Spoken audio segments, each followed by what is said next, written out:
Welcome to my blog guys. आज ये थाली बनाने वाली हूँ बिहारी। तो चलिए उसके लिए हम बनाएंगे। सबसे पहले ये कौन सा पत्ता है, क्या आप गैस कर सकते हो? हमारे इधर इसको अरिकोच बोलते हैं बिहार में, और अलग अलग राज्यों में इसको अलग अलग चीज़ें बोले जाते हैं।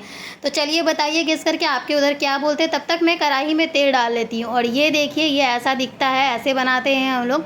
बेसन का घोल बनाना है, जैसा एक पकौड़े के बनाने के लिए बनाते हैं, ना ज़्यादा मोटा ना ज़्यादा पतला। इसमें हम डालेंगे थोड़ा सा नींबू, क्योंकि ये ना जीभ में लगता है तो, और इतना स्वादिष्ट होता है कि बिना खाए रहा भी नहीं जाता है। तो इसके लिए हम इसमें नींबू डालेंगे। मैंने एक नींबू का आधा नींबू इसमें निचोड़ लिया है। और हमें बेसन का घोल का टेक्सचर जो है ना, वो मीडियम रखना है, यानी कि ना ज़्यादा पतला कि झोल में घुल जाए, और ना ज़्यादा मोटा कि उसका जो पपड़ी होता है वो निकल जाए। तो चलिए अब इसको डिप करेंगे।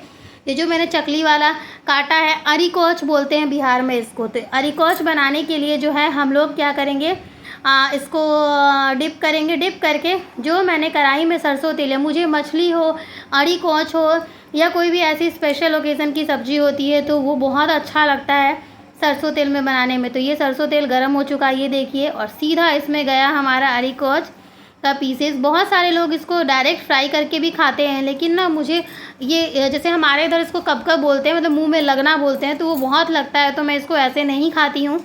मैं इसके ग्रेवी में भी थोड़ा सा नींबू डालती हूँ। बहुत लोग इसमें इमली भी डालते हैं, मैं अलग अलग दिन इमली भी डालती हूँ कभी कभी। साथ में मैं चाय बना लेती हूँ, क्योंकि ये सवेरे का टाइम है और हमारा दूसरे बार चाय का टाइम हो गया। एक बार हम लोग अर्ली मॉर्निंग में नींबू चाय पीते हैं। और इसको ब्राउन लाल होने जैसे हमें फ्राई करना है। उसके बाद ये मसालेदानी से हम निकालेंगे मसाले में मैं अभी डालने वाली हूँ, ये देख लीजिए, जीरा डाल के जो है वो हम दूसरे कढ़ाई में अभी पहले भुजिया बनाएंगे। तो ये भुजिया बनाने के लिए मैंने फ़ौरन डाला है। उसमें ये पतली पतली आलू की कटी हुई भुजिया, ये जो अरिकोच का सब्ज़ी और भुजिया का कॉम्बिनेशन होता है ना, वो बहुत ही मस्त लगता है। और हम हमेशा ऐसे ही खाते हैं, तो हमें लगता है जैसे ये एक दूसरे से मिले हुए हैं। तो चलिए अभी हमारा सारा अरिकोच जो है वो ऑलमोस्ट फ्राई हो ही चुका है। इसको हम अलग साइड करके रख लेते हैं। और इसके बाद इसके बीच में ही मैं, अब ये चाय मेरा बन गया है तो मैं जाऊंगी चाय पीने के लिए। मेरा चाय पीने का मन हो चुका है, चलिए पी लेती हूँ, फिर बनाऊंगी झोल। तो ये है, चाय मैंने पी लिया। अब हम जल्दी से आ गए किचन में, क्योंकि इनको निकलना था। हम सरसों, सूखी मिर्ची, तेज पत्ता, और अभी मैंने हींग डाला था। उसके बाद ये प्याज लहसुन का पेस्ट डाल रही हूँ। आप चाहें तो इसमें अदरक भी डाल सकते हैं, मेरे पास अभी अदरक ख़त्म था। इसके साथ में मैं बता दूं आपको जानकारी के लिए कि इसमें सारे मछली के ही मसाले पड़ते हैं। ये हल्दी और साथ में मिर्ची पाउडर, और मैं अपने खाने में सेंधा नमक खाती हूँ। जो भी आप लोग मेरे ब्लॉग देख रहे हैं ज़रूर बताएं आप कौन सा नमक खाते हैं।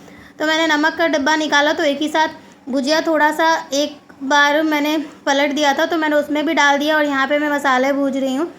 हम पिछले 3 साल से ऑलमोस्ट मैं सेंधा नमक ही खा रही हूँ। आप लोग कौन सा नमक खाते हैं कमेंट में ज़रूर बताइएगा। और ये जो अभी मसाला आप डालते हुए देख रहे हैं, ये सरसों, टमाटर, धनिया बुक्की और जीरा बुक्की है, जिसको मैंने अच्छे से पीस लिया था। धनिया और जीरा का पाउडर ऑलरेडी था, लेकिन मैंने उसको टमाटर और सरसों के साथ थोड़ा सा चला लिया, क्योंकि वो ना एकदम स्मूथ सा टेक्सचर बन जाता है, तो अच्छा लगता है। पाउडर वाला डालने से ना वो मतलब अच्छा नहीं दिखता है। पाउडर ऐसे लगता रहता है कि ऊपर ऊपर सब्ज़ी में दिखते रहता है। तो इसीलिए साथ में मैं एवरेस्ट का गरम मसाला यूज़ करती हूँ। आप लोग कौन से ब्रांड का गरम मसाला अपने सब्ज़ी में यूज़ करते हैं ज़रूर बताइए। तो ये मैं इसमें डाल रही हूँ। साथ में एवरेस्ट की कश्मीरी लाल मिर्च पाउडर में डाल रही हूँ, जिससे कि कलर सब्ज़ी का अच्छा दिखेगा। वो कहते हैं ना कि जब तक आँखों में हमें दिखता है तभी उस चीज़ का हमें स्वाद आता है। तो खाना हमें सबसे पहले हम आँख से खाते हैं, फिर मुँह से खाते हैं। तो इसीलिए हम जो है अपने सब्ज़ी को बहुत ही अच्छे तरीके से मन से कलरफुल बनाते। और ये मुझे लेट हो रहा था, तो पतिदेव जी आ गए हैं किचन में मेरी हेल्प कराने के लिए, क्योंकि उन्हें निकलना था कहीं और मुझे हो रहा था लेट। तो ये सब चीज़ों में थोड़ा झमेला होता है। और आज मम्मी पापा का भी खाना बन रहा था, तो वो थोड़ा सा मेरा हेल्प कर दी।